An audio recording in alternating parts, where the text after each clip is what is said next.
gente vai falar um pouco sobre os conceitos. Na verdade, essa aula é uma aula bem básica, assim. Vocês vão perceber que a gente não vai entrar em micro detalhes, assim. Trombo é meio que um mundo, aí é muita coisa. Mas a ideia é que vocês todos saiam daqui sabendo olhar um tromboelastograma e entender mais ou menos o que esse paciente precisa receber de transfusão. Tá? Vai ter uma parte introdutória teórica pequena, e aí depois a gente vai focar mais em exemplos práticos. É uma aula relativamente rápida, tá bom? Bom, vamos lá. Bom, primeiro falar que inicialmente a gente não vai entrar na cascata, etc., mas só falar que assim, a gente migrou um pouco, né? Antigamente a gente tinha esse modelo de coagulação que era muito voltado a uma cascata de via intrínseca e via extrínseca e tal, e isso acabou evoluindo, assim, para um conceito um pouco mais complexo, mais amplo, sobre um modelo mais celular da coagulação, onde a gente tem diversos fatores envolvidos e etc e tal.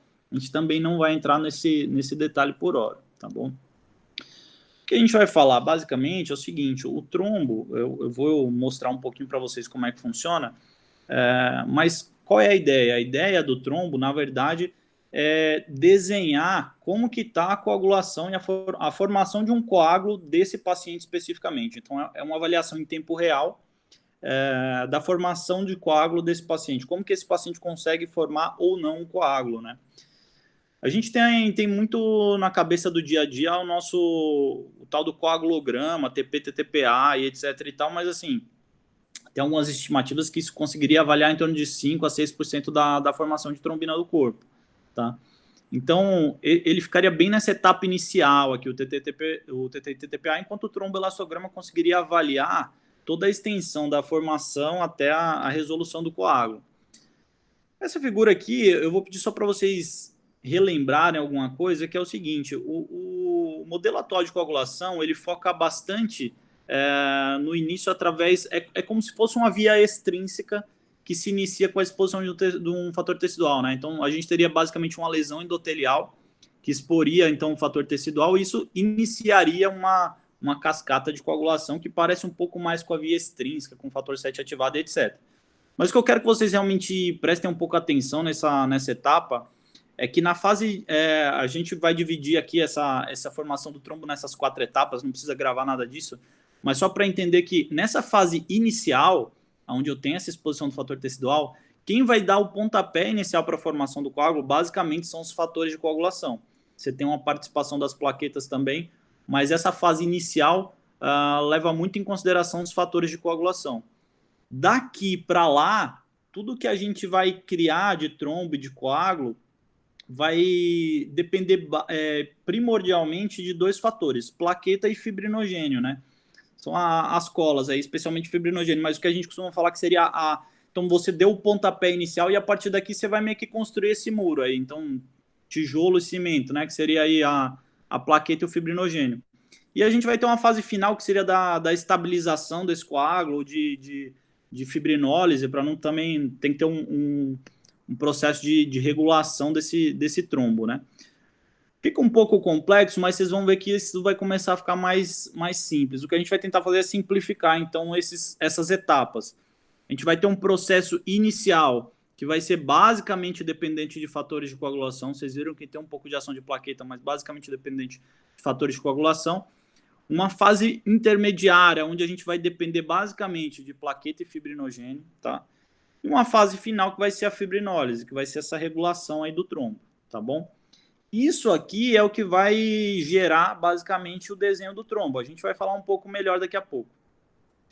Bom, não preciso nem dizer o quanto que a gente enfrenta dificuldades de sangramento dentro do ambiente de UTI, né? A gente tem algumas populações específicas, então pós-operatório, principalmente cirurgia cardíaca, transplante hepático, a gente tem a coagulopatia do trauma, a gente tem alguns doentes que começam a evoluir com coagulopatia dentro da UTI, e tem vários fatores que influenciam, então própria diluição, soro, né, que a gente costuma dar aí, a hipotermia, então assim, a hipotermia ela é relativamente discutível, porque assim, tem alguns estudos in vitro que mostram que cada redução de 1 grau você já perde um pouco da atividade plaquetária, mas o que a gente vê é que isso costuma ser mais importante quando a hipotermia é mais severa, ali em torno de 33 graus, tá? Isso mais trazendo do in vitro para o in vivo em alguns estudos.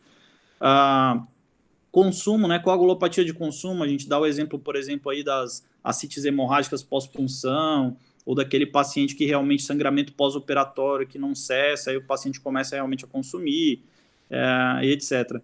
Hipoperfusão e acidose, a gente também tem esse conceito, né? Então, quando a gente lembra lá, o paciente está sangrando, vamos primeiro corrigir a acidose, cálcio, aquelas coisas, né? Então, assim, a acidose contribui, sim, para a coagulopatia, isso costuma ser mais importante abaixo de 7,1 de pH, mas tem que ficar atento, acho que é um outro fator aí. Outra coisa que a gente sempre fica atento na UTI, então, o cálcio, lá daquela primeira figurinha da aula, lá vocês vão avaliar lá as vias de coagulação antigas, clássicas, né? Você vai ver que o cálcio está presente em vários pontos ali. Ele é meio cofator de várias etapas e tal. Então, o cálcio é um ponto importante aí também. Então, hipocalcemia, acidose, tudo isso contribui para a gente enfrentar um pouco de coagulopatia no ambiente de UTI. A própria anemia ou hemodiluição, ela acaba alterando um pouco as propriedades do sangue ali, né? Aquelas propriedades reológicas e etc. Onde a gente teria, normalmente, a massa eritrocitária caminhando no meio, e na periferia a gente costumaria ter ali, principalmente os fatores de coagulação, plaqueta, fibrinogênio, etc. Por quê? Porque é justamente onde, se ocorrer a lesão, vai ter exposição do fator tecidual. Quando você tem uma anemia importante ou hemodiluição de forma importante, você acaba perdendo um pouco dessa conformação, tá? E você acaba espalhando um pouco esses fatores, então você acaba atrapalhando também um pouco aí o processo, tá? Bom, mas o foco da aula hoje, então, é falar um pouco sobre o tromboelastograma, né? Por que guiar por trombo? Vale a pena guiar por trombo ou não, né? Então, assim, é melhor guiar por trombo? Assim, o que a gente tem de evidência, eu vou mostrar alguma coisa rápida aqui para vocês, é basicamente que a gente consegue, em muitos cenários, reduzir a transfusão desnecessária, tá bom? Então, para algumas populações, isso poderia ser bastante útil. Além de reduzir transfusão desnecessária, você consegue fazer uma transfusão um pouco mais direcionada. Você sabe exatamente o que esse paciente está precisando, se o que você deu foi suficiente ou não, o trombo te dá essa resposta também, tá? Agora, custo-benefício, então isso é uma outra grande discussão aí. O exame é um exame relativamente caro e pouco disponível, né? Então, assim, lá no HC, a última estimativa que a gente tinha feito, estava saindo em torno de R$ 250 um reagente, assim. Então, por exemplo, para você fazer só o Extend, 250, mas se você vai fazer um Extend FibTen, já é 500, né? Se você quiser reavaliar depois, isso já começa a ficar mais caro, né? Agora, tem alguns estudos europeus mostrando que seria custo-benéfico, mas isso depende muito, porque cada realidade é diferente em relação ao custo do produto, né? Se o seu custo de sangue, de plaqueta, de crio é muito alto, em alguns serviços particulares, por exemplo, esse custo chega a ser bem elevado, então, em alguns desses cenários, o trombo pode se tornar até custo-efetivo, né? Bom, tem essas limitações do método, a gente vai falar um pouquinho mais para frente, mas vamos andando. Então, a ideia é essa, né? Então, aqui eu falei que ia mostrar um pouco de evidência, então, esse aqui é um pouco sobre transplante hepático, então a gente tem alguma evidência aí de que realmente reduz transfusão desnecessária, mas em termos de sobrevida é sempre um negócio meio duvidoso, né? Então, tem essa revisão sistemática que até mostra um pouco de desfecho em relação à sobrevida favorável à transfusão guiada por elastometria, mas tem alguns problemas de estatística, ela só aparece quando o modelo é fixo, quando joga para randômica ela desaparece, os estudos não são tão fixos assim, né? Você tem alguma coisa que você vai achar aí também para cirurgia cardíaca, então o Rotem aí diminuindo transfusão desnecessária, né? Ele pode, em alguns cenários, apontar para você também um fator prognóstico. O cara que tem um Rotem muito ruim, talvez esse cara vai ter uma chance de sobrevida menor, etc. Mas em termos se o Rotem modifica ou não a mortalidade na UTI, isso é bastante discutível, né? Saiu, inclusive, hoje um trabalho que avaliou isso em trauma, a gente pode até mostrar aí no final, não coloquei na aula aqui porque não deu tempo de ler com bastante detalhes, mas basicamente mostrava que o desfecho primário era sobrevida mais sobrevida livre de transfusão desnecessária, né? Então, apesar de não ter a população geral não teve uma grande diferença, posso mostrar depois, teve em torno de 18% de diferença clínica quando você falava de TCE grave. Acho que é um estudo que vai ter bastante discussão aí para frente. também falando um pouco aí sobre ainda falando um pouco, né, sobre a evidência científica, então no trauma, novamente, ele pode ser um fator preditor aí de quem vai precisar de PTM, de quem vai ter uma maior mortalidade, basicamente por fazer um diagnóstico de coagulopatia, né, de demonstrar o quão coagulopata esse paciente pode ou não estar. Bom, então vamos partir para a parte que realmente importa da aula, né, então a ideia aqui hoje é fazer algo um pouco mais prático, a gente vai falar um pouco mais aí dos exames, vamos mostrar aí vários exemplos aí para vocês. Então, essa é a máquina do Rotem, que é a máquina que o transplante no HC utiliza, né? Você tem, basicamente, duas grandes empresas, duas grandes máquinas aí que a gente costuma ver exames ao longo aqui no Brasil, a Rotem e o TEG, né? Então, elas funcionam de forma muito similares, né? Basicamente, você vai precisar aí do sangue e do reagente e ela vai gerar um gráfico para você. Como que isso é feito, né? Então, assim, o exame é relativamente simples. Essa não é uma tecnologia nova, não. Assim, a primeira descrição de trombo é de 1948, né? Então, basicamente, é o seguinte, você tem vou chamar de copinho aqui, né? Chamam de cuveta, mas vou chamar de copinho aqui, onde você vai ter o sangue do paciente e você vai ter o reagente, né? Qual que é a ideia do trombo? Basicamente é o seguinte, ele vai transformar num gráfico a resistência que esse pino vai encontrar girando dentro do sangue aqui, com o reagente, certo? Ou seja, no tempo zero, esse sangue vai ser uma densidade de líquido, certo? À medida que você vai tendo a formação do coágulo, você vai tendo uma resistência para que esse pino fique girando dentro desse copo, tá? Então, esse pino vai ficar girando aqui, ó, em torno desse ângulo de 4,75 graus. Inicialmente, ele vai encontrar uma resistência muito pequena. À medida que o coágulo for se formando, o coágulo do próprio paciente, ele vai encontrar uma resistência maior para fazer esse mesmo movimento de 4,75 graus. Essa resistência ele vai transmitir para alguns receptores que vão transformar isso em atividade elétrica e depois num gráfico, tá? Então, nada mais é do que um desenho, uma representação gráfica da resistência que o coágulo que esse paciente vai fazer vai impor ao pininho. Então, quanto melhor for a coagulação, ou quanto mais intenso, maior a firmeza desse coágulo, tá? Maior a resistência, maior vai ser o gráfico que ele vai desenhar aqui. Se o paciente não consegue fazer um trombo adequado, isso fica sempre ali meio diluidão, mais parecido com sangue em forma líquida, esse gráfico não vai se abrir tanto. Vocês vão ver os desenhos aí para frente, tá? Só para explicar para vocês, isso é basicamente questão de patente, né? O Rotem, o pino gira e o copo fica parado, e o TEG é o contrário, o pino fica parado e o copo gira, tá? Questão de patente aí. Bom, mas é isso que vai acontecer. À medida que o pino for girando aí sobre o copo, inicialmente a resistência que ele vai gerar é uma resistência muito pequena, certo?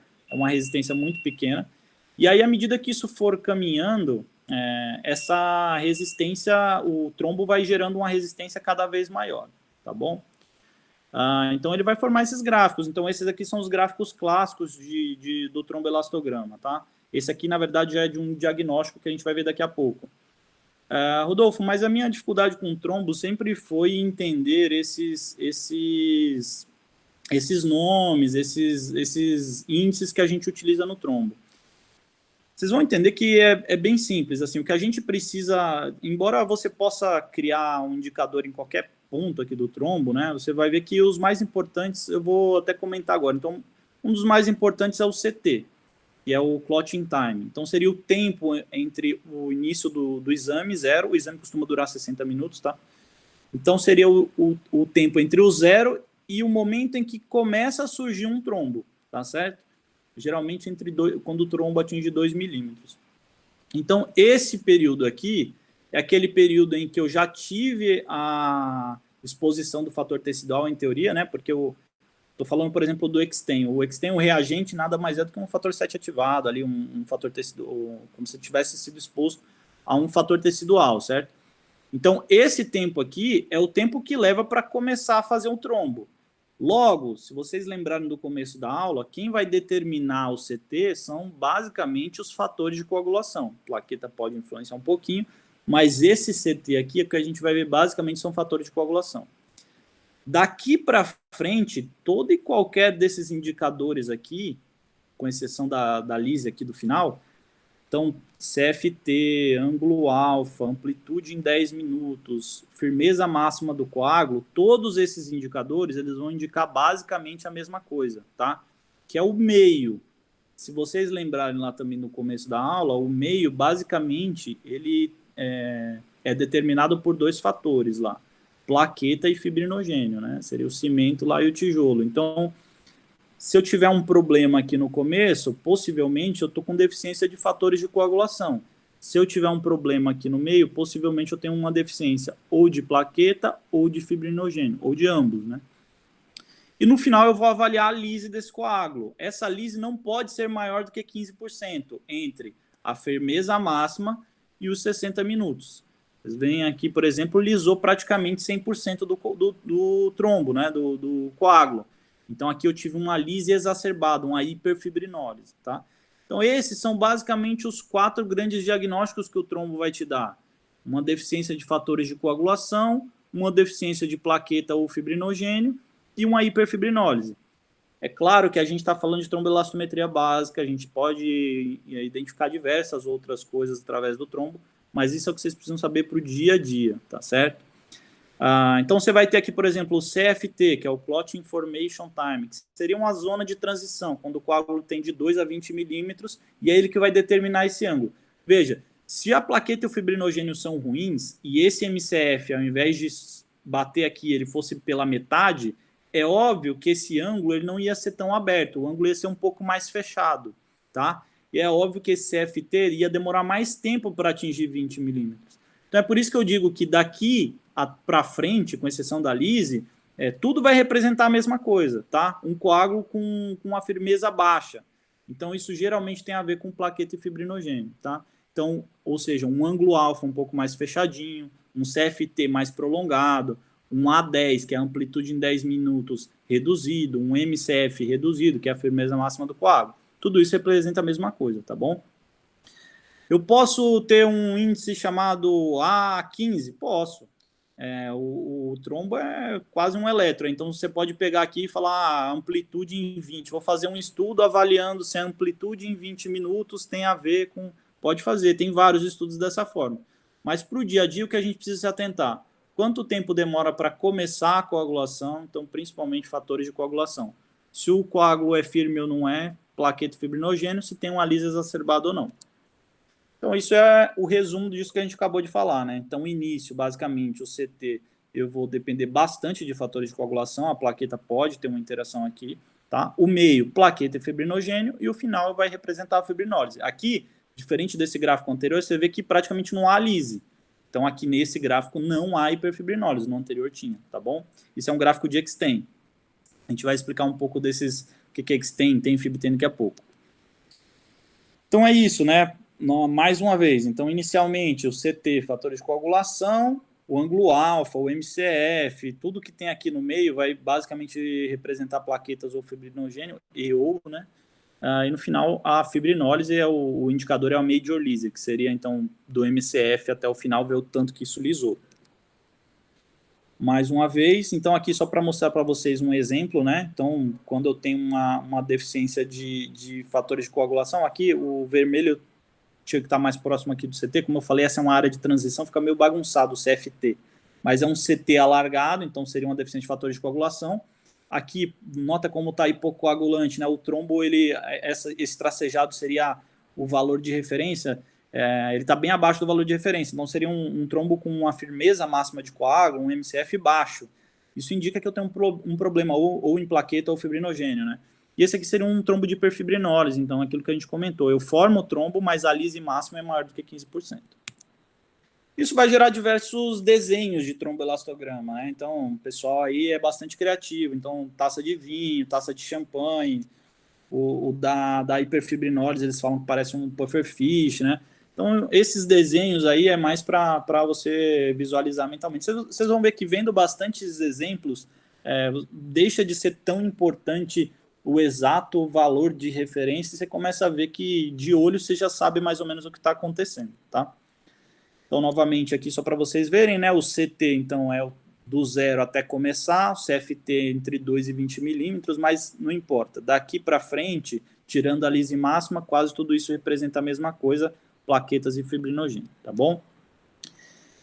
É óbvio que existem valores de referência. Eu preciso saber os valores de referência? Não, porque vem no exame, é como se fosse um exame de sangue. Então ele vai ver o valor normal é entre tanto e tanto, tá certo? Então, basicamente, aqui estão os valores de referência, mas não precisa nem gravar, nem tirar foto, nem nada, porque isso vai vir no exame para vocês. Esse slide está aqui basicamente para mostrar que, então, eu tenho o Rotem e o TAG, que avaliam quase a mesma coisa, eu expliquei para vocês como é que funciona. Mas no TAG, que é um pouco menos difundido, eu vou ter nomes um pouco diferentes. Então, o CT, que é o Clotting Time, ele vai se chamar R, né? O CFT é uma constante K, o ângulo alfa chama a mesma coisa, o MCF ele chama de máxima amplitude, a lise máxima é parecido. Mas assim, é só para vocês saberem que alguém pode falar um nomezinho diferente, dependendo se é tag ou rotem, mas a figura não vai mudar o que você quer ver, tá bom? Então vamos falar um pouco daquilo que eu estava comentando agora. Xtem, tem, Fibtem, o que são isso, né? O que é isso? Então isso, na verdade, são os reagentes. Você vai jogar no copinho o sangue do paciente com algum reagente. Usualmente, especialmente na nossa área que é cirrótico, transplante hepático, etc. e tal, vou explicar por que eu estou falando especialmente nessa área, a gente utiliza praticamente sempre o Xtem, tá? Lá no começo da aula a gente falou um pouco que o modelo de coagulação evoluiu para um modelo mais complexo, etc. e tal, e que ele é um pouco mais parecido inicialmente com a via extrínseca. Então a gente utiliza muito o Xtem para mimetizar o que está acontecendo na vida real, né? A gente fala, o Xtem seria a vida real aqui, vamos ver o que está acontecendo na coagulação desse paciente, tá? Ele nada mais é do que um reagente que vai ter lá, como eu falei, o fator de 7 ativado, que pela via extrínseca seria, pela via, esse modelo mais novo, celular, seria logo após a liberação do fator tecidual. Para simplificar as coisas, então praticamente sempre a gente vai dar uma olhada no Xtem, tá certo? Ele mimetiza a via extrínseca. Mas em algumas situações eu quero olhar a via intrínseca. Por exemplo, pacientes com hemofilia, onde eu vou ter deficiência de fatores da via intrínseca. Ou então, por exemplo, quando você está anticoagulando um paciente com heparina não fracionada, você não checa pelo TTPA, que em teoria ele avalia a via intrínseca. Então, quando eu quero avaliar se o paciente está tendo alguma atividade de heparina ou não, eu posso dar uma olhada no INTEM, tá bom? A gente não faz muito, já fiz algumas vezes, mas não é o dia a dia. O nosso dia a dia é o Xtem mesmo, tá bom? Agora, eu não sei se vocês viram que a gente comentou que quando o problema está no meio do trombo, e a gente vai ver isso daqui para frente, eu tenho dois possíveis problemas. Ou é plaqueta ou é fibrinogênio, né? A história do cimento do tijolo lá, ou é plaqueta ou é fibrinogênio. Eu tenho um reagente que ele tira a plaqueta da jogada, ele tem a citocalasina D, que seria um inibidor plaquetário, tá? Então, o Fibtem é um exame específico para ver o fibrinogênio, tá? Então, o problema está no meio. Eu sei que o problema ou é com a plaqueta ou é com o fibrinogênio. Aí eu faço um Fibtem. Porque se o Fibtem vem bom, significa que o fibrinogênio é bom. Então, a culpa do problema é da plaqueta, tá certo? Agora, se o Fibtem vem ruim, eu sei que o fibrinogênio está ruim. Então, a culpa do problema pode ser o fibrinogênio. Como ele não avalia a plaqueta, o Fibtem ruim, os dois podem estar ruins ainda. Tá? A gente vai ver isso com mais calma daqui a pouco. Calma. E aí eu tenho outros dois reagentes que são menos utilizados ainda. Então, eu tenho o Aptem. Para que serve o Aptem? O Aptem nada mais é do que como se fosse... Ele é feito com uma protinina, que é o primo do transamin. Assim, é o primórdios do transamin, né? Então, um dos primeiros fibrinolíticos que teve uso clínico foi a protinina, né? E aí o reagente Aptem, basicamente, ele pega um trombo daquele pufferfish que a gente falou. Vou voltar um pouco aqui para vocês verem. Então, ele pega um trombo desse daqui e ele quer confirmar, isso aqui realmente é hiperfibrinólise? Aí ele dá um antifibrinolítico, que é a aprotinina, que é o primo do transamin que eu comentei. Então, ele dando um antifibrinolítico, se esse trombo que tem essa lise exacerbada, se ele normaliza, eu tenho um diagnóstico confirmado de que isso realmente era uma hiperfibrinólise. Por que a gente não faz muito o Aptem? Porque ele é caro, ele é mais caro que os outros reagentes e porque geralmente tem poucas causas de um trombo com a lise exacerbada. Quase sempre você vai cair na hiperfibrinólise e você vai tratar de cara, tá bom? E aí eu tenho um último, não é o último, né? Existem outros reagentes, mas esses são os 5 mais usuais aí. Eu tenho um outro reagente que chama Eptem, com HE, para avaliar a heparina. Aí você vai perguntar, poxa, Rodolfo, mas você acabou de falar que quando eu quero ver heparina, que tem a ver com TTPA, via intrínseca, não fracionada, eu acabo usando o INTEM. Realmente, o INTEM vai te mostrar o que a heparina pode estar fazendo naquele trombo. Então, o INTEM vai vir alterado. O EpiTEM tem heparinase. Então, o EpiTEM ele vem para corrigir o INTEM. Então, você faz um INTEM, está alterado. Você fala, acho que é heparina.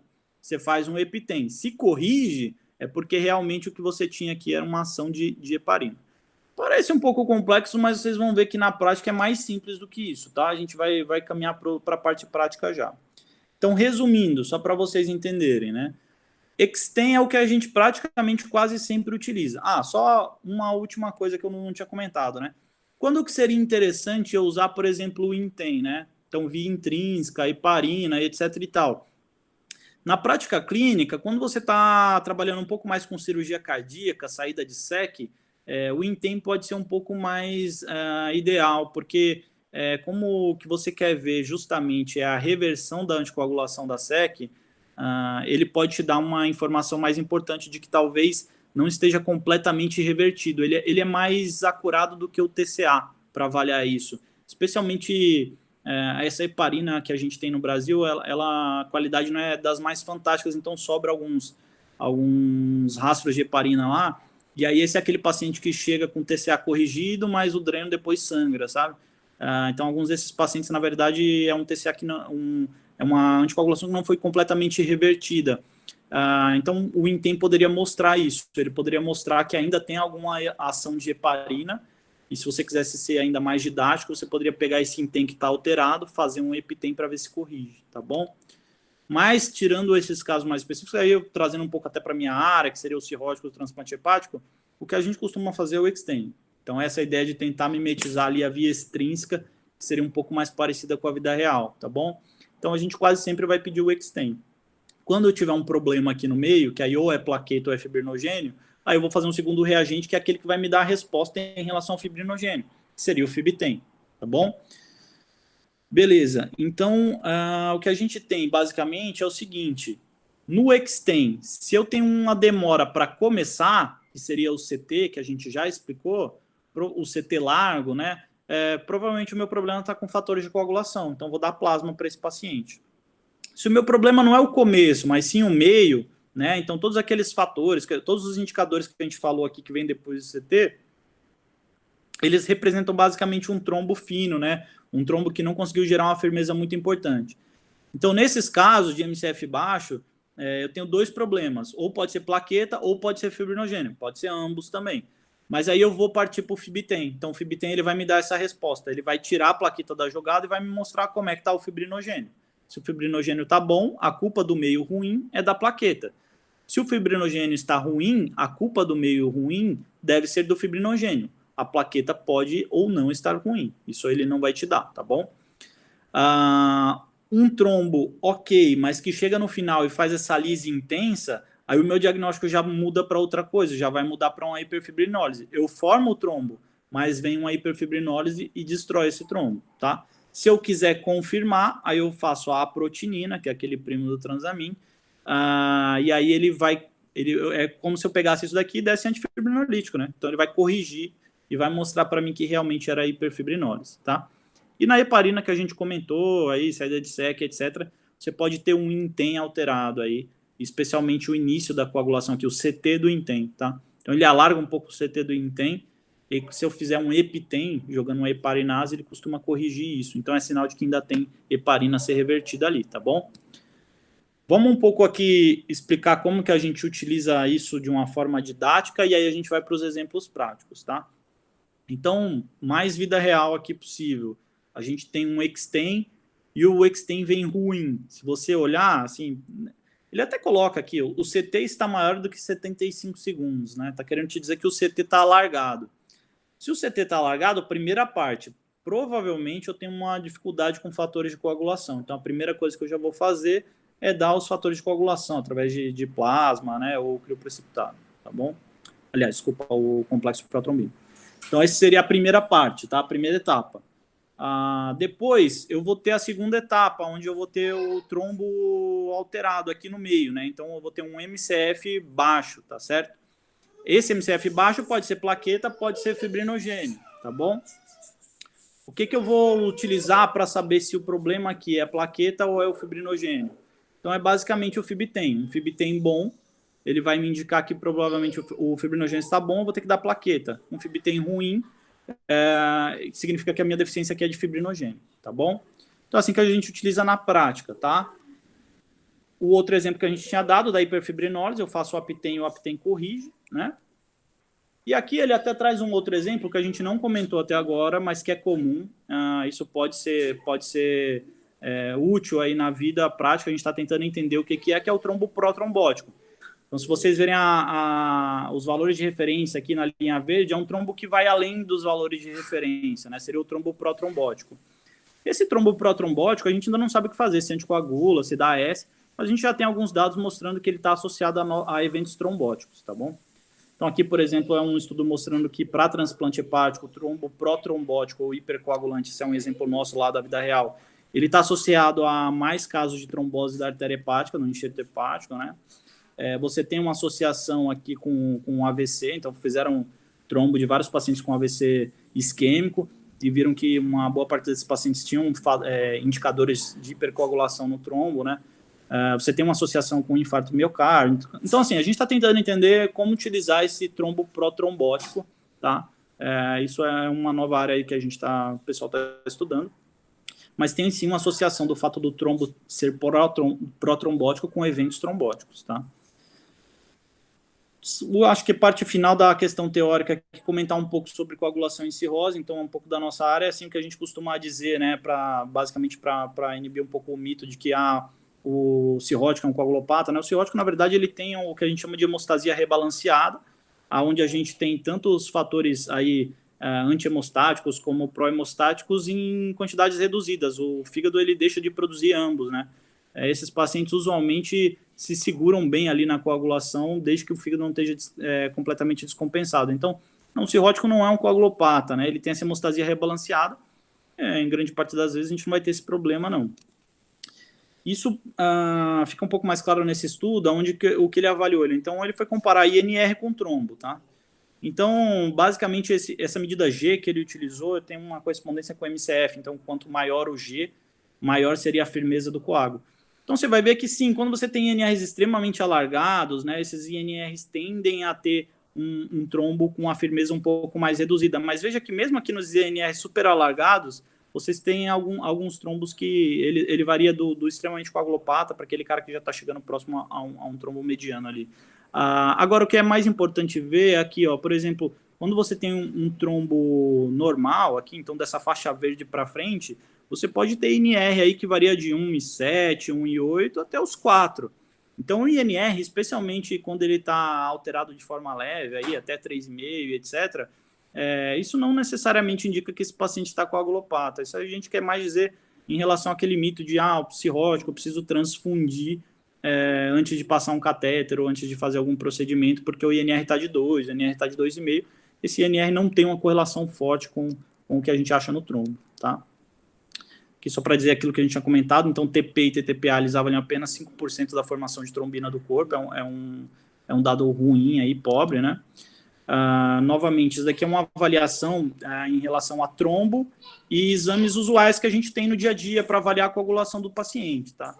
Então, os principais exames que têm alguma correlação mesmo com a função aí vista no trombo na vida real, são principalmente plaqueta e fibrinogênio. O INR, a correlação dele já é uma correlação mais fraca, tá certo? Então, a gente já não utiliza tanto o INR para avaliar a coagulação desses pacientes. E aqui é um outro trabalho que mostrou justamente esse sangramento em procedimento invasivo no cirrótico, né? Quando você tem aí, então, procedimentos de baixo risco de sangramento, né? Mesmo que você tenha pertença a um grupo com INR maior que 1,5, que seria esse grupo A, a chance de sangramento é muito baixa. E mesmo nos procedimentos de alto risco, que aqui entra o acesso vascular central, né?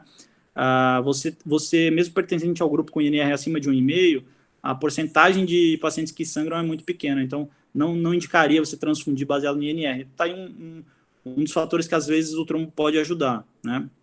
Então, baixa taxa de sangramento aqui, mesmo com INR mais alargado. Bom, agora a gente vai para a parte um pouco mais prática aí. Vamos ver alguns exemplos de como que a gente utiliza isso na vida real, tá bom? Bom, então aqui para essa parte prática a gente vai acabar utilizando aqui como normal, né? Esse exemplo aqui de cima. Então ele tem um extend aqui via extrínseca, né? E um fibtem do que seria o normal, do que seria o esperado, tá? Então nesse primeiro exemplo, o que ele mostra aqui basicamente, eu nem coloca valores de referência porque a ideia é ser no visual mesmo, assim. Seria o que mais te chama atenção, assim. Acho que o que mais chama atenção é que a partir do CT ele começa a fazer um trombo que é menor em termos de MCF em relação ao que seria normal, que tem um CFT já bem mais alargado, com um ângulo alfa mais reduzido em relação ao que é normal. Então eu sei que o meu problema ele está daqui para frente, certo? O meu problema é principalmente plaqueta ou fibrinogênio. O próximo passo seria responder essa pergunta. O meu problema é plaqueta ou é fibrinogênio? Então eu faço um fibtem e o fibtem vem bom. Vem aqui até melhor do que o que ele usa como padrão de normalidade. Ou seja, o meu problema está no meio, ou é plaqueta ou é fibrinogênio, mas eu sei que não é fibrinogênio. Então, aqui é um caso de uma plaquetopenia, tá certo? Então, esse seria o paciente que, na verdade, estaria indicado fazer a transição de plaquetas, tá? Aqui já ele seria meio que o mesmo exemplo, só que já com fibtem ruim. Então, nesse caso aqui, o problema está no meio. Ou é plaqueta ou é fibrinogênio. Eu faço um reagente que exclui a plaqueta e ele fala que o fibrinogênio está ruim. Então, eu tenho uma deficiência de fibrinogênio, vou precisar repor o fibrinogênio. Só lembrar que isso não exclui que a plaqueta também esteja ruim, porque o fibtem, ele tira da jogada a plaqueta, tá bom? Então, aqui seria uma deficiência de fibrinogênio. Esse aqui também, aí olhando no visual, né? Embora se você for querer ser minucioso, é porque quando você tem uma hiperfibrinose, aqui, já até dei o diagnóstico, o trombo pode ficar um pouco bagunçado, às vezes ele nem abre, assim, mas o mais importante que você vai ver é que realmente tem uma lise muito importante no final, tá? Se você quisesse confirmar isso, você utilizaria lá o Aptem com a protinina e isso abriria o trombo, né? Então aqui seria um trombo de hiperfibrinólise. E esse aqui, se você olhar e comparar com o trombo normal, você vai ver que ele está maior do que o trombo normal. O fibtem muito maior do que o fibtem normal, né? Então, esse seria o trombo do protrombótico, né? Da hipercoagulação, tá?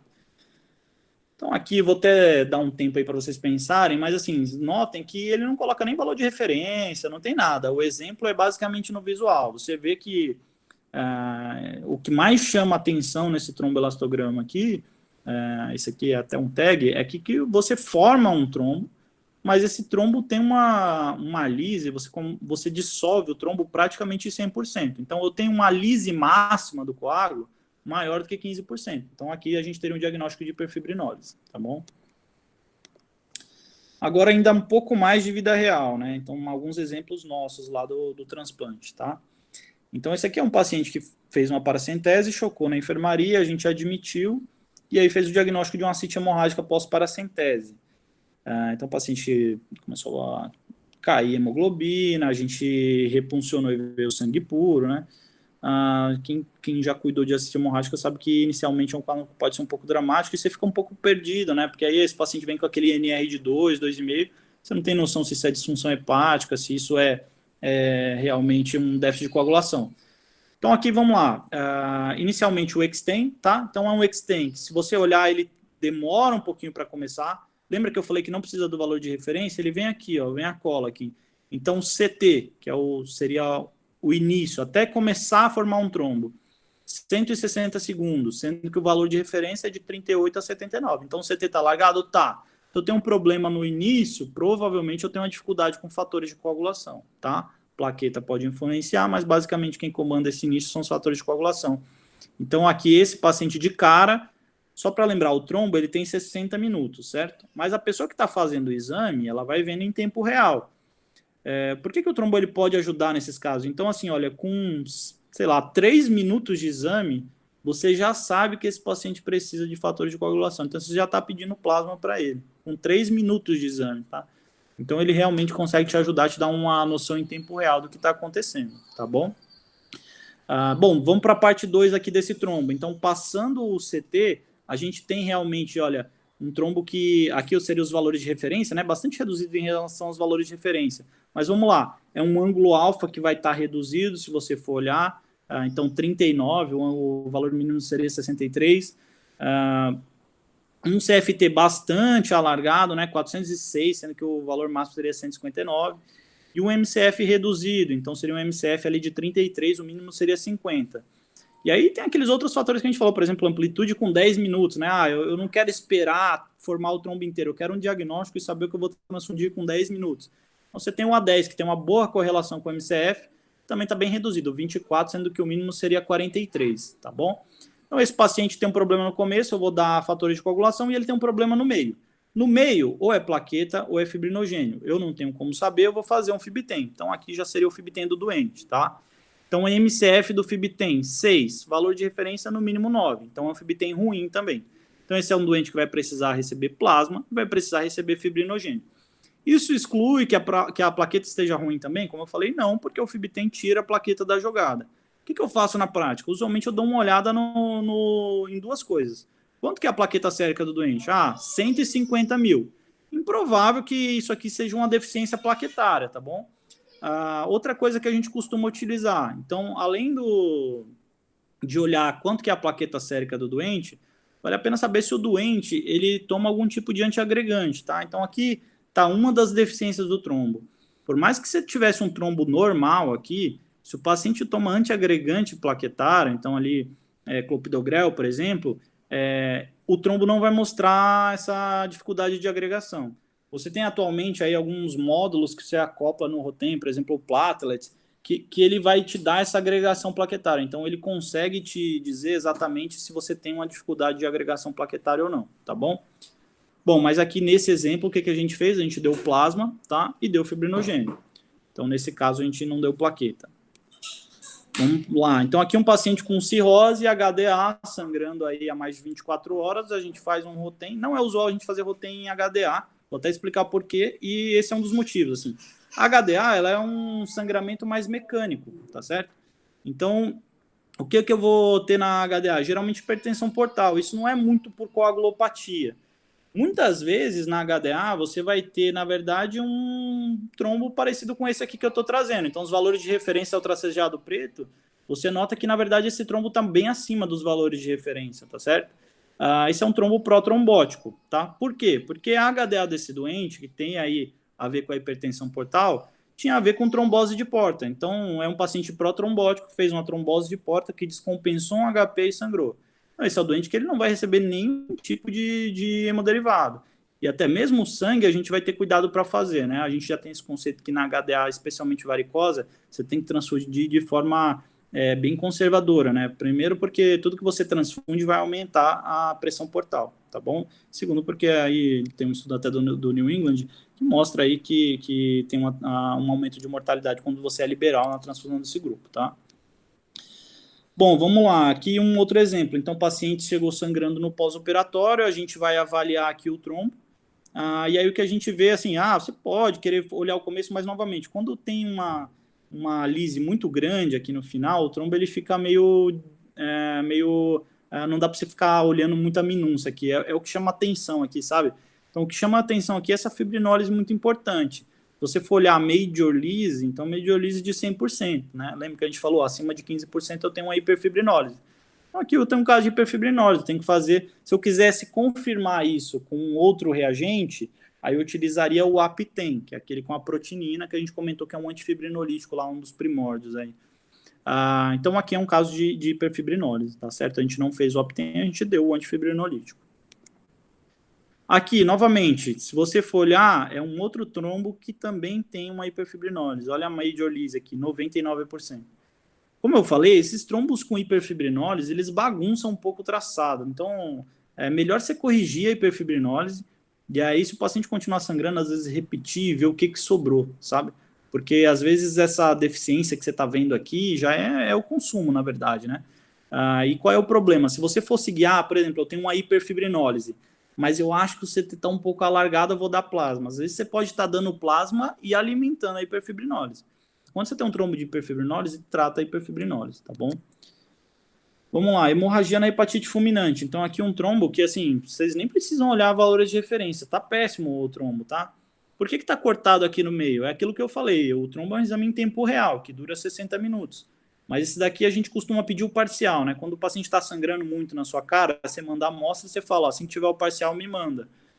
E aí, esse aqui, o parcial, o cara mandou com em torno de 20 e poucos minutos, o técnico, né?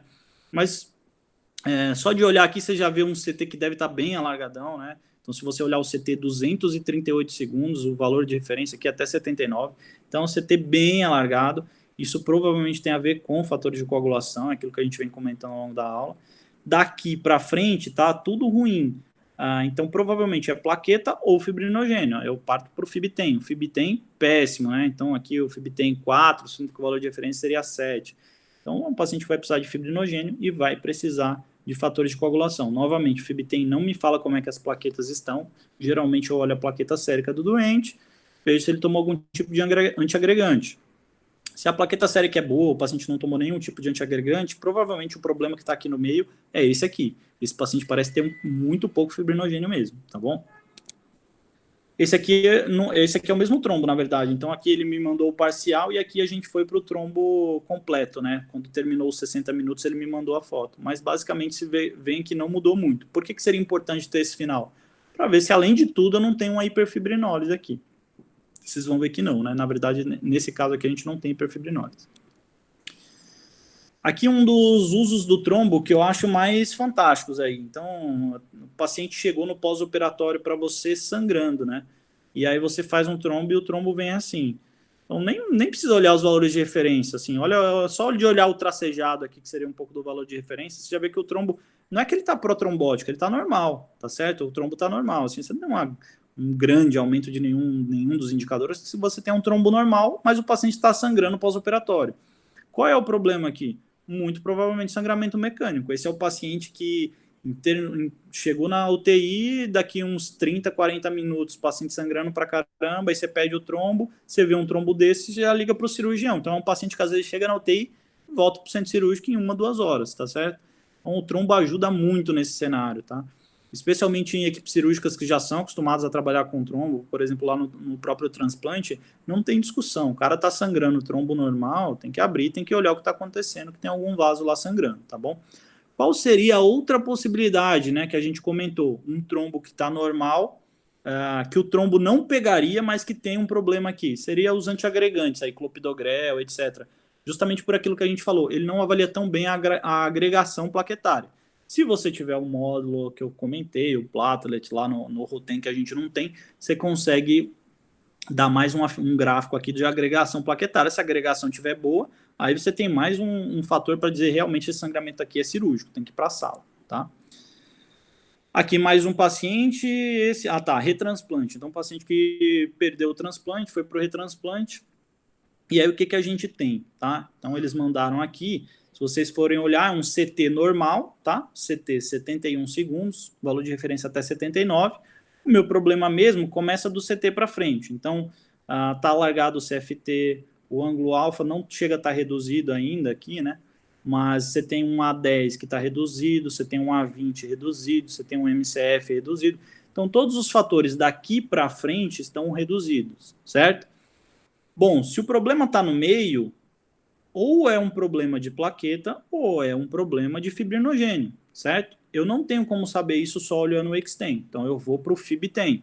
O FibTen tem citocalasina D, que inibe as plaquetas, e vai me falar especificamente como é que está o fibrinogênio.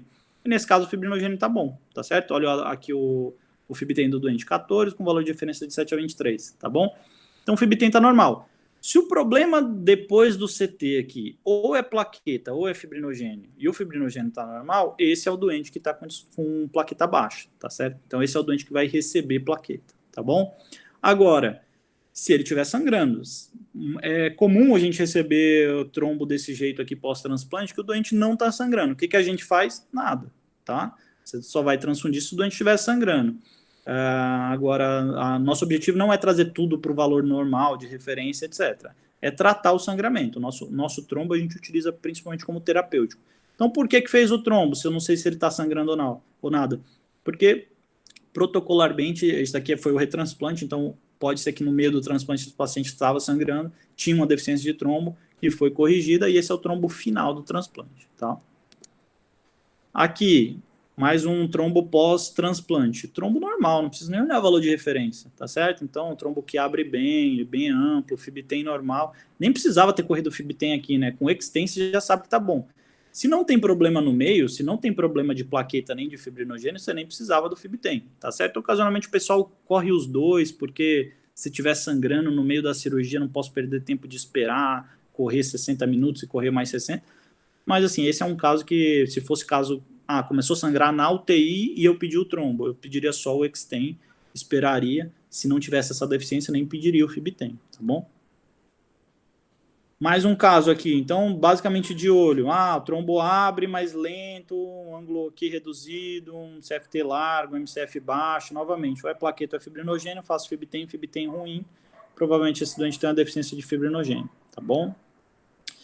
Vida real, né? Então, um grupo de WhatsApp do transplante. Então, geralmente, eles mandam um trombo final. Então, ó, transplante da fulana. Então, aqui, trombo final, Extend FibTem do transplante do dia 12. Paciente tal. Eu olho e já sei que o trombo saiu bem, saiu normal. Então, das duas umas, eu já imagino que esse doente não vai chegar sangrando. E se ele chegar sangrando, a grande possibilidade é que esse sangramento seja cirúrgico, desse doente ter que voltar aí para o centro cirúrgico, tá certo? Tem aquela possibilidade dos antiagregantes que a gente comentou, tá bom?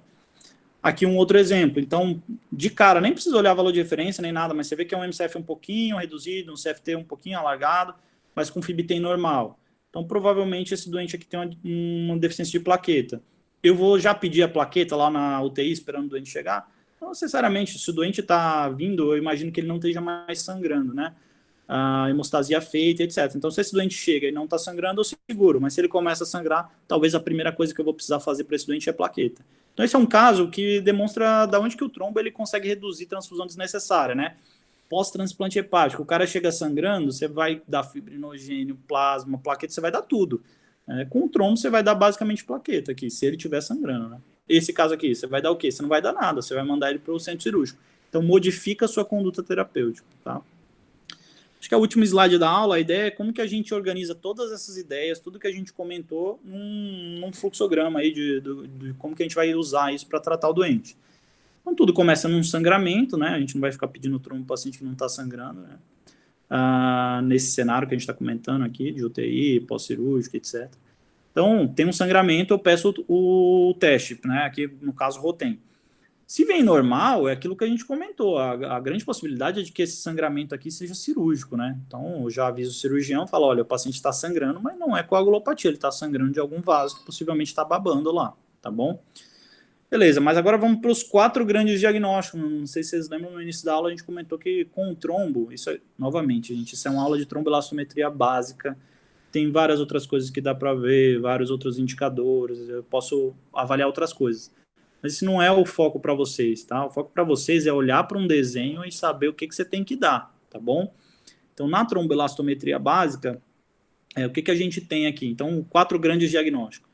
Então, os 2 primeiros, ele está me falando que tem um problema com MCF. Então, MCF do Extend menor do que 48, ou seja, um MCF baixo, tá?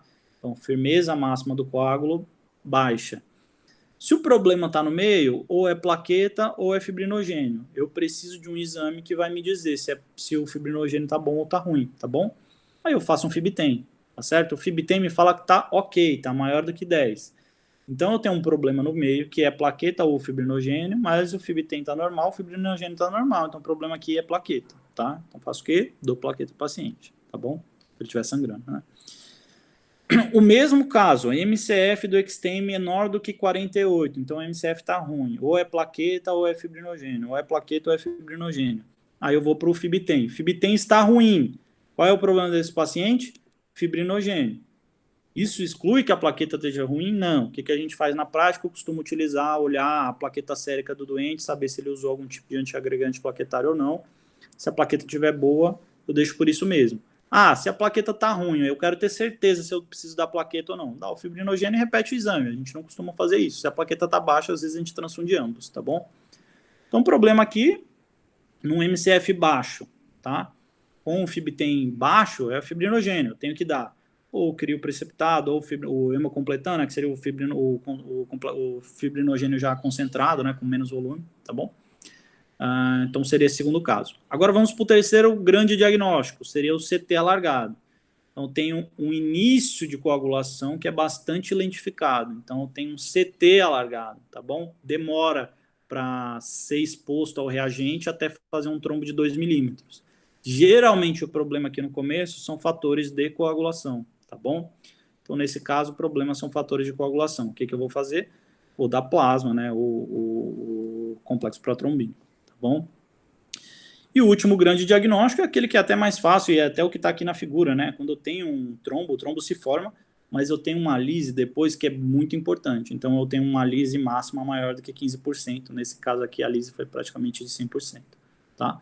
Então, se eu tenho uma major lise maior do que 15%, aí eu vou pensar em hiperfibrinólise. Esse é o caso que eu vou dar aí o antifibrinolítico, Transamin, Y e etc. Tá bom? Então, aí são os 4 grandes diagnósticos do trombo, baseado naquela figura da coagulação do começo da aula. Problema no começo geralmente é fatores de coagulação, a plaqueta pode influenciar um pouquinho, mas geralmente eu vou pensar em fatores de coagulação, plasma ou complexo protrombínico, tá? Problema no meio, ou é plaqueta ou é fibrinogênio, pede o Fibtem, se o Fibtem estiver bom, o problema não é fibrinogênio, eu dou plaqueta. Se o Fibtem estiver ruim, geralmente o problema é fibrinogênio, eu dou crio ou concentrado de fibrinogênio, que não exclui que o problema também seja plaqueta, a gente já comentou isso. E o último grande diagnóstico, hiperfibrinólise, aí eu vou dar um antifibrinolítico, certo? Bom, gente, foi meio extenso aí, não sei, mas acho que é isso aí, acho que o básico da tromboelastometria é isso aí. É claro que é um pouco parecido aí com questão de eletro, né? Então, quanto mais você vê, mais você vai trazer isso para a sua prática, mais você vai saber utilizar isso para a beira do leito, né? Mas não é bicho de 7 cabeças. Vocês veem que, assim, o básico do básico, você tem esses 4 grandes diagnósticos aí. Se você vai dar plasma, se você vai dar plaqueta, fibrinogênio, ou se você vai dar o antifibrinolítico, tá certo? Bom, vocês têm alguma pergunta, alguma dúvida, alguma coisa que a gente pode esclarecer aí? Professor, o paciente que tem uma hiperfibrinose no traçado, eu posso pegar o apnea dele e olhar o MCF para ver se ele pode ter algum problema de fibrinogênio ou plaqueta? Ou é melhor corrigir e repetir? Assim, o Aptem, ele não vai ter os reagentes de um Extem, tá? Então pode dar um pouco de interferência aí. Ser bem sincero que nunca fiz um Aptem, então também não vou te afirmar que não dá para fazer. Se você faz um Aptem, corrige a hiperfibrinólise, mas está muito ruim o trombo, o que eu faria seria fazer um novo Extem ali, tá bom? Mas assim, não vou conseguir te afirmar isso, não. Vamos ver a Jaque aqui. A Jaque falou, depois da reposição do que era necessário, você costuma realizar um novo exame ou somente se voltar a sangrar? Pelo custo e pelo que, considerando principalmente que a gente está num serviço público, eu costumo só repetir exames se o paciente voltar a sangrar e de forma razoavelmente, assim, de forma importante. Aí. O paciente parou de sangrar, não costumo nem pedir trombo aí, né? Então, assim, geralmente eu corrijo baseado no que eu tenho no trombo ali, o que eu tenho na manga. E, assim, mas não, sendo bastante sincero, não é muito frequente a gente precisar repetir trombo, não, viu? A gente costuma guiar e geralmente se organiza ali e dá certo. Então, vou primeiro para da Jaque aqui. Qual a dose do Transamin? Assim, o Transamin a gente costuma usar as doses que estão nos estudos lá, faz 1 grama, e depois pode deixar de orar, a depender do que está acontecendo.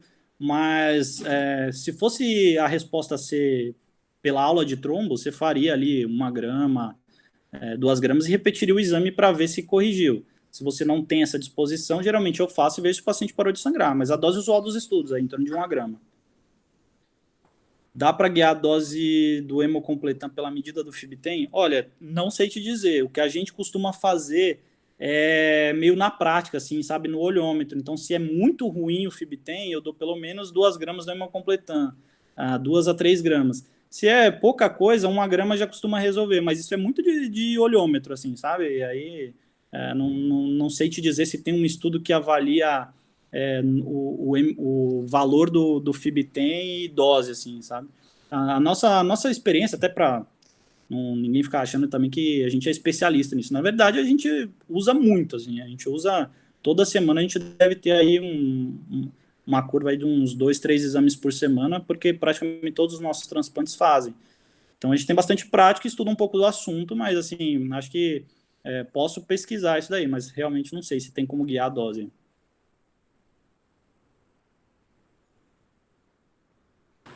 Rodolfo, Lucas R4 aqui. Só uma dúvida ainda, ganchando no que o Vinícius falou, do Aptem, qual que é a finalidade assim, do exame? Foi uma coisa que eu realmente Então não assim, entendi. Porque se a gente não conseguisse corrigir a partir do reagente, qual que seria a hipótese? O que provocaria a lise? Na verdade, assim, não tem muitas outras causas que fazem essa lise intensa, Lucas. Então, assim, o exame, na verdade, ele é mais um teste de prova, assim, teste de certeza, sabe? Quando você tem um trombo com hiperfibrinólise, você dá um antifibrinolítico na prática, assim, mesmo o pessoal de hospital privado, não vou citar nomes aqui, óbvio, mas assim, cara, nunca vi ninguém pedir um Aptem, sabe? Assim, deve ter alguma outra causa aí para um trombo daquele jeito, mas assim, até estudando, etc e tal, cara, o pessoal sempre comenta que o Aptem é mais prova de conceito do que uma necessidade de fazer um Aptem para confirmar se você tem uma hiperfibrinólise mesmo ou não. Entendi, muito obrigado.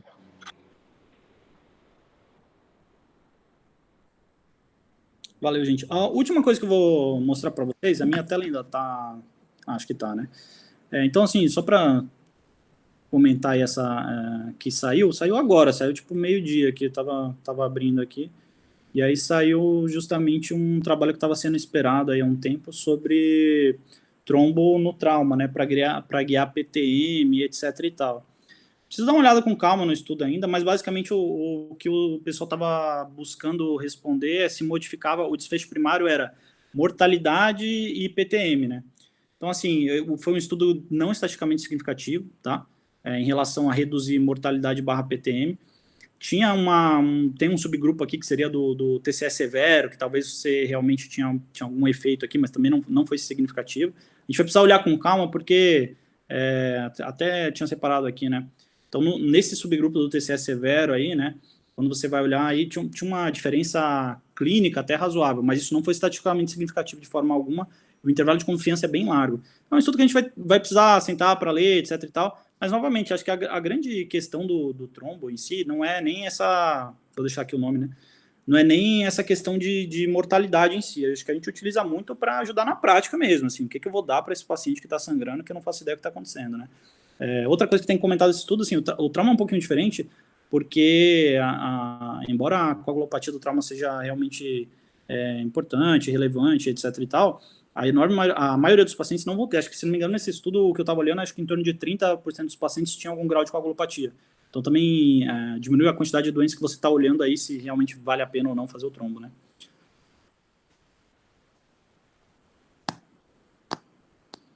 Rodolfo, Marcelo, fazer uma pergunta. Bom, enfim, assim, dos estudos que eu conheço, frequentemente, depois de algum tempo, eles começam a ter deficiência de fator 8. E como que a gente pode ver isso aí no ROTEM, ou no TAG que seja? E como é que a gente pode separar o efeito da heparina daí? Tem como fazer isso? Tem como fazer, um pouco parecido com a questão da saída de SEC, né? Então, você tem muita questão do efeito de heparina e tal. O ideal seria você fazer um INTEM, né? Que seria aquele reagente da via intrínseca, e que aí ele conseguiria avaliar melhor essa questão do fator 8. O que você veria? Então, por exemplo, se realmente tem um efeito, uma deficiência ali de fator 8, você vai ter um INTEM, onde o CT vai estar bem alargado, né? E aí, como é que você sabe se isso é heparina ou não? Aí você poderia fazer o EpiTem, aquele com HE, né? O EpiTem. Se não mudar nada, aí provavelmente você está diante de uma deficiência do fator mesmo, né? Agora, se corrigir, aí provavelmente isso daí é efeito de heparina. Tá certo, legal, obrigado. Acho que era isso, gente. Assim, novamente, né? A gente não é não é hematologia, a gente é intensivista, né? Intensivista cirúrgico, que a gente fala. Mas é óbvio que vai ter... O mundo do trombo é muito maior do que isso, vai ter uma grande quantidade de perguntas aí que pode ser que a gente nem saiba responder, mas a gente vai atrás, a gente pesquisa e depois a gente pode trazer para vocês, tá bom? Bom, Rodolfo, muito obrigado, cara. Excelente exposição. Bem, que eu acho que deu bastante as coisas para nós aqui. E obrigado aí pelo tempo que despedir aí com a gente. Valeu. Eu que agradeço. Obrigado, gente. Valeu. Tchau, tchau. Bom, tchau para vocês.